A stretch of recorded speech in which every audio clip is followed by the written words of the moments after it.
Michael Pfeiffer Braun fra Padborg har kreeret sin egen kampsport. Han har taget lidt fra andre kampsportsgrene. Sønderjylland kalder det for ASK Danmark. ASK står for autentisk street fight kung fu. Og det handler ikke om at stå på tæven ude i byen. Tværtimod. Jeg har haft elever for 2 år siden, som kom ind den særlige og spurgte mig, hvad så træner, hvornår skal vi lære folk at sparke folk i hovedet? Jeg siger, du kan bare pakke din taske og køre hjem igen. Det lærer du her. Så det er for udvalgte medlemmer, kan jeg forstå? Ja, vi sorterer mig. Altså folk, som jeg kan se på folk, de vil bare lære, når en far, det skal gå stærkt, de skal lære at være voldelige. De kommer ud med sammen. De har ikke noget søg her. Altså sådan nogle eksempler har I haft? Vi har haft et par stykker her. Det er de røget ud igen. Kan I bruge dem sådan her?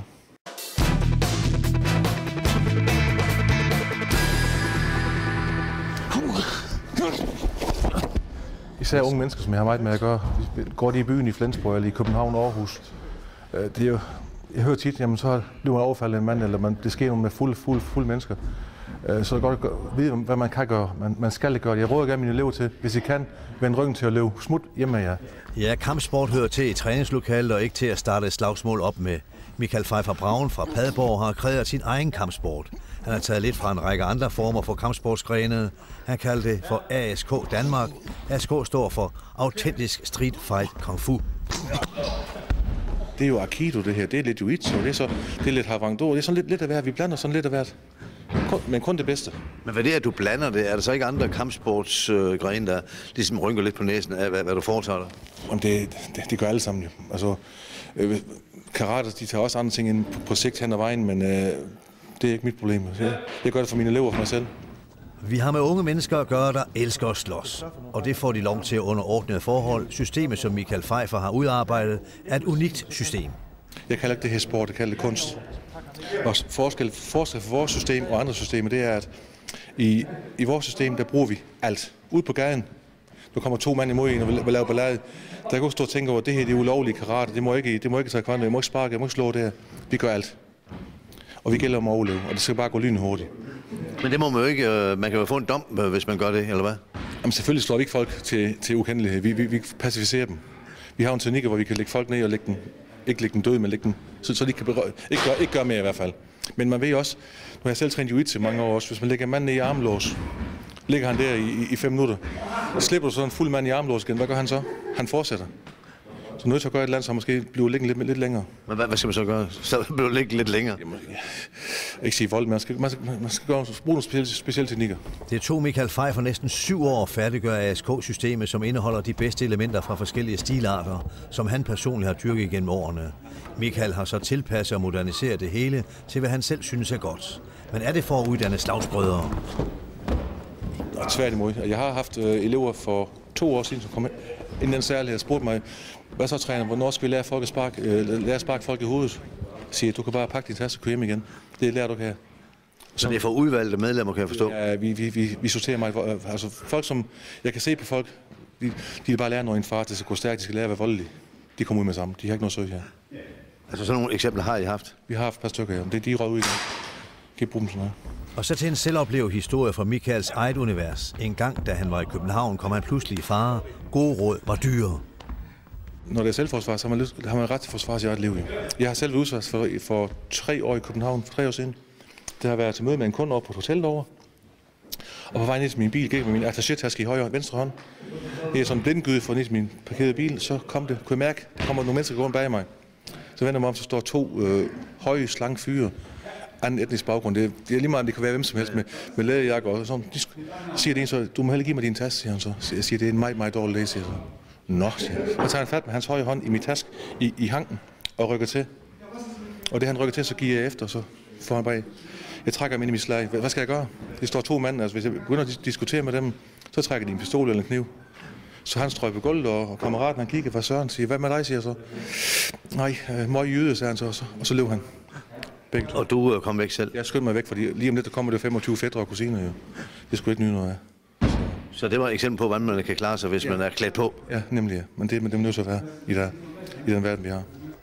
Klubkammeraten Joel Mason har også været ude for en farlig situation, som han heldigvis fik afværget. Jeg har været i en situation engang, hvor jeg blev overfaldet, og hvor jeg så gjorde brug af det. Altså, jeg har trænet det her i 3 måneder, Altså bevægelserne er ikke automatiseret endnu, men jeg kunne afværge og få personen på gulvet, og så få folk til at tilkalde politiet. Så kan du bruge teknikken herfra? Ja, jeg har gjort brug af det, og det hjalp mig rigtig meget. Med at skubbe, eller hvad? Ja, altså jeg afværgede og fik ham ned på gulvet, og jeg holdt ham på gulvet, og så fik jeg folk til at tilkalde politiet. Og hvad skete der så med ham? Han blev ført væk, og så ved jeg ikke, hvad der er sket med ham. Men du har ikke fået noget bøvl med politiet eller sådan noget? Nej, jeg har ikke fået noget, fordi det var selvforsvar. Jeff Braun, søn af mesteren bag den nye kampsportstilart, har det rigtig godt med at træne i autentisk street fight kung fu et par gange om ugen i Padborg. Hvad er det bedste ved det her? Jamen det er sådan set bare at lære alle ting om kroppen og hvordan man kan forsvare sig, hvis det endelig skulle ske noget. Tror du så, at du kan det også, selvom de kommer med knive? Jeg vil prøve på det i hvert fald, eller med kniven, der er det bedste forsvar bare stadigvæk at løbe. Men hvis man ikke kan det? Så skal man prøve, hvad man kan, fordi hvis man ikke gør det, så har man tabt alligevel. Hvordan er det at gå her? Jeg synes, altså, det er bekræftende. Altså, jeg synes, det er sjovt, og det er en stor fritidsinteresse. Og jeg gør det gerne.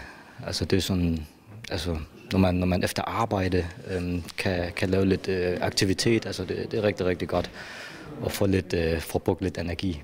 Nu er det både selvforsvar, men det er også angreb, kan man sige. Det er også angrebsteknik, så ja.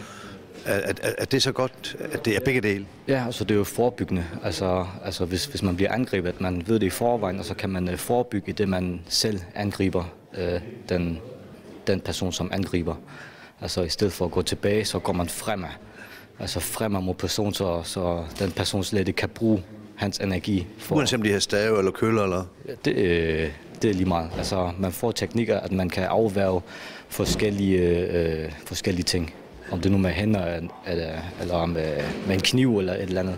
Altså det er lige meget. Altså, jeg har ikke lært så meget endnu i de 3 måneder, men jeg har kunne gøre brug af det. Du har alligevel lært nok til, at du kan afværge en situation på gaden, ikke? Ja, det har jeg. Og føler sig meget mere sikker. Altså man er ikke så bange mere. Men jeg kan huske i selve situationen, der var jeg bange. Og bagefter jeg rystede helt vildt. Men jeg var glad for, at jeg kunne bruge de der teknikker. Michael, hvordan er han egentlig? Altså, han er jo sådan en, der har udarbejdet de her teknikker fra andre idrætsgrene, kan man sige. Jo. Ja, altså jeg synes, han er meget, meget dygtig, og han er en rigtig god lærer. Og jeg har jo inden for de der 3 måneder allerede fået første grad, så jeg synes, han er en rigtig, rigtig dygtig lærer. Mesteren selv har gode erfaringer med de nye udøvere, der er blevet indlemmet i det nye system, som for eksempel assistenttræneren, der kom hertil for nogle tid siden. Min assistent, han er højgradueret karatekæmper, og han kom her for et år siden, og syntes, at vi lavede kung fu, det var mærkeligt noget, synes jeg så. Og så indtil han så prøvede lige at føle på egen krop, hvad det var for noget, så han droppede til karate, og så nu træner han kung fu i stedet for. Og fordi han kunne genkende, og det er jo aikido det her, det er lidt jiu-jitsu, det er lidt havang-do, det er sådan lidt af hvert, vi blander sådan lidt af hvert, men kun det bedste.